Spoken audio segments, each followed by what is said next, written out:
Hey, my name's Jim Barino, and today I'm going to give you the top 5 things you need to know before the release of Private Beta 2. Let's get into it. Augments and Bonding are my personal favorite new additions to Illuvium. Augments work kind of similar to how items work in TFT. You can place up to 2 augments per alluvial that each give a unique ability and increase 2 of the alluvial stats. For example, the augment Arctic Dominion gives your alluvial the ability to slow the attack speed of enemy alluvials within 15 hexes and gives the holder 3 agility per hit received. Bonding, on the other hand, allows you to bond your ranger with an alluvial, giving your ranger their stage 1 element and class.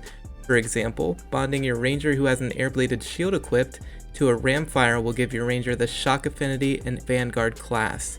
This is because the Ramfire acts like its stage 1 version of itself, Ramfy, which means Air plus Fire creates the Shock Affinity, and Bulwark plus Rogue creates the Vanguard class.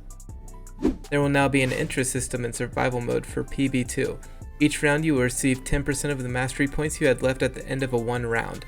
For example, if you win a round with 50 mastery points, the next turn you will gain that 10% interest in the form of 5 extra mastery points on top of the 25 mastery points you get no matter what, leaving you with a total of 80 mastery points at the beginning of the next wave, thus adding another layer of depth, leaving no room for a lack of strategic variety. Training mode will no longer be counted towards the rankings on the leaderboard. You will have to play the timed competitive mode to receive a rank. The amount of time you have to set up your board has decreased from PB1.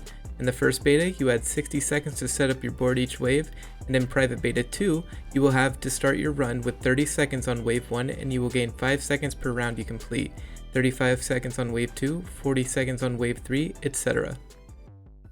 Further balancing of the game has been updated in PB2, the Omega for Vermilion, Malura, and many more have been reworked. There are changes to the amount of mastery points you have to spend on certain alluvials, as well as some stat changes, though I have not been able to find specifics on these unfortunately. Sorry. But I am personally very excited to see that more alluvials have been added into the game, such as the Lynx and Lizard lines.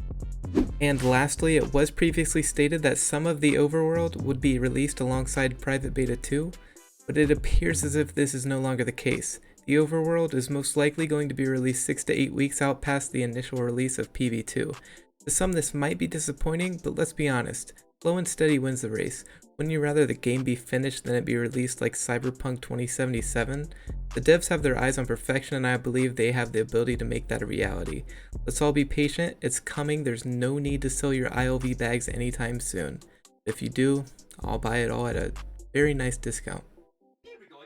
Thank you so much for watching, and what are you most excited for with the Private Beta 2? Comment down below, and if you want more of Jim Barino, click right here. I'm going to tell you why teamfight tactics will get destroyed by Illuvium.